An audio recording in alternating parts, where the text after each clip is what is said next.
Good morning, good afternoon, good evening, and good night. Ladies and gentlemen, welcome to Life of Logan TV. I thank you all for tuning in. And if you have not done so already, I would greatly appreciate it if you would please make sure you subscribe to this channel so we can keep the party going. It motivates the hell out of me and it costs you absolutely nothing. So let's go ahead and get it. Today's video, I want to talk about the fight or flight response, fight, flight, or freeze response. Now, we've heard about these things, and this part of it is, well, really all of it is when you're encountered with something, you either fight, push against it, try to fight your way out of it, you try to flee, flight, or you freeze. You just kind of like freeze up and you just try to go unnoticed, or sometimes you might just shut down. Now, all of those things are trauma responses. They're all trauma responses, and that's what I want to talk about today. The fight, flight, or freeze, that is brought on by things that we've experienced. Much like with everything, it is a trauma trigger. And we have to start identifying what triggered us to go in that path. It's some unresolved trauma. And that's where people get like that song that came out a few years ago. She's a runner, she's a track star. We can all be runners, we can all be track stars. We get hit with one of those trauma triggers or things that we haven't quite been able to resolve yet, or we just have chosen not to resolve, and it hits us in a different way. And even if even if it isn't something like what originally happened to us, it's something that makes us think about it. It makes us think about some kind of trauma. And that's why it's important to not just get into therapy, because, therapy, it's a answer, but it's not the answer. There's no one answer. It's a marriage of different answers that come in to help us push and get through this thing called life. Therapy helps, but at the same time, you need to do your own work on the side. You have to deal with the demons before they deal with you. We all have unresolved trauma. We all have things in our life that still keep us up at night, that still bother us, that still probably piss us off, that still elicit these unhealthy reactions out of us because we haven't taken care of them. We haven't brought forth the proper closure to the situation. And closure has nothing to do with anyone else besides you. Closure is something we give ourselves from within. We provide our own closure. It's not anybody else's job. It's not, oh, if they did this, then I would have reacted this way, or if this happened, then things would have been different.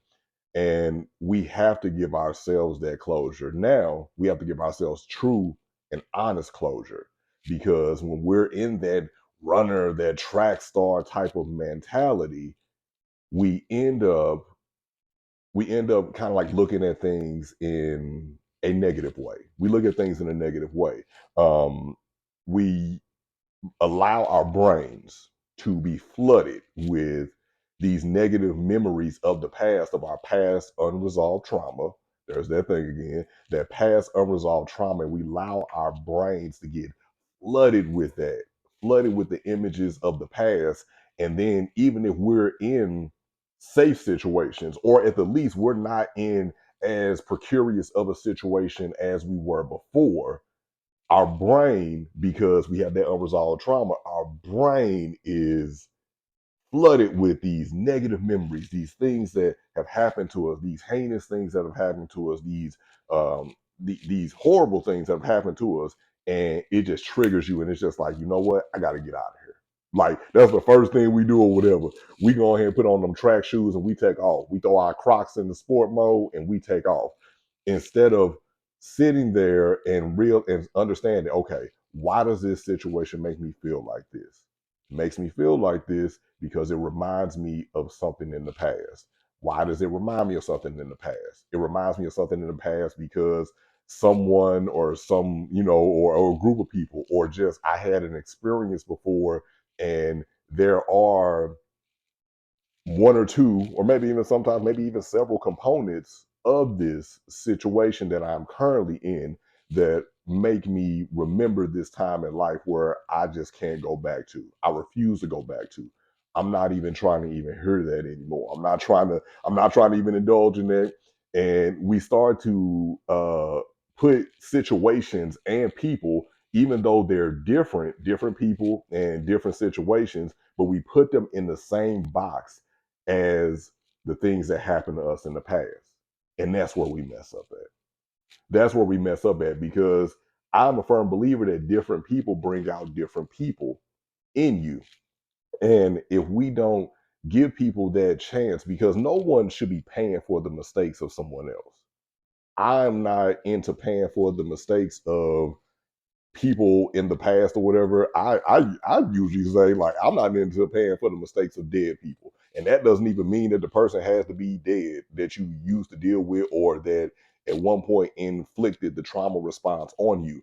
But the past is dead and gone. Like, we're both reborn when we interconnect with each other. So it's not even about that stuff in the past, because I know I wouldn't want that done to me. So I usually go out of my way to not do it to anybody else. Yes, you're going to have situations in life where dealing with people and interacting with people, it reminds you of different times in your past. It reminds you of people, places, or things that you've went through in your life, and that's okay. Like, that happens. That's part of the process. That's part of this thing called life. But you cannot allow that to shape your current, because that's how you ruin relationships. That's how you miss out. Miss out. I'm gonna go and say, miss out. That is how you miss out on great things and on life lessons and on people, because you're too stuck in the past. You're too stuck on what somebody else did to you, when, hey, that's not my fault. Just like how somebody may have did something to me, I'm not going to make you pay for it. Now, what I will do is sit you down and articulate to you, hey, when you did this, when you said that, it caused a trigger point in me. So that's what we need to start doing or whatever, because that can really cut out that fight, flight, or freeze response. If we just sit people down and articulate to them, like, you know what, I know that you didn't intend to do this, but when you said this, or when you did, or when this action was done, it reminded me of a really bad spot in life. It reminded me of a tough time in life that, honestly, I didn't think that I was going to be able to make it through. It reminded me of that. And I know that you didn't intend to do that, but these are the effects that happened. And I want to let you know, because it's not even about the fact of, and now if you dealing with a real one, they gonna help you with some coping mechanisms to try to make sure that you're not triggered and things like that. But at the end of the day, it's all on you. Like, you have to help yourself. And with articulating that, okay, this is what happened to me in the past. And you're running through the who, what, where, why, how. And then once you start answering those questions, that's part of emotional intelligence. Once you start answering those questions, then you can build a more solid foundation and better base on how to proceed, because you cannot continue to run away for your entire life. You can't continue to just fly into a rage, fly out the handle. You can't continue to freeze. You can't continue to just make it easy for yourself and just say, you know what, I'm just going to throw anything that reminds me of that. I'm throwing all of that in this box over here, and I'm just going to keep it there because it's easier for me to deal with the emotions that it brings by just saying, oh, uh, see, I was right about this person. This person is just like my ex. Or see, I knew things were going too well because I was feeling too good and the other shoe dropped. Like that negative thinking, of course, that negative thinking is going to bleed out into your reality because you're projecting that all over the place. You are literally projecting the negative thoughts and things that you think are going to happen, and thoughts become things. That's why they say positive thinking is so important. You have some positive thinking about yourself. You can just say, you know what? I choose to ignore, maybe not ignore, but I choose to not let the negative play such a major role in my life. I want the positive to reign supreme. That doesn't mean that the negative things aren't there and you shouldn't pay attention to them, but sometimes we compound the negative in the current with the negative in the past. And then it's just a snowball effect, and to the point where you can't even see the positive that's going on. And when we experience these we get trauma brain. And trauma brain impairs our ability to decipher, hey, yes, this happened. Yes, this triggered a trauma response in me, but this is still a safe space. This is still a safe space. I'm with a safe person. I'm with a safe group of people. Yes, I had a trauma response, but it's not anything due to them really because they didn't know or it was unintentional. So that's just a little food for thought for y'all. I hope that you enjoyed this video. If you did, please make sure that you like, comment, share, and subscribe to this here YouTube channel. We do some great work around here, and it's all rooted in love, self-improvement, and just being the best version of ourselves that we can be. Ladies and gentlemen, this has been another video courtesy of Life of Logan TV. Thank you so much to everyone. And if you like what I'm doing around here, hey, just go ahead and hit the comment section. Just go ahead and drop some hearts in the comment section. It could be any kind of hearts, any color hearts. Just drop some hearts or whatever. That's simple enough. I appreciate everybody who continues to tune in and support this channel. We're going to keep this thing moving. Now go be great. And remember to hug yourself today. As always, good morning, good afternoon, good evening, and good night.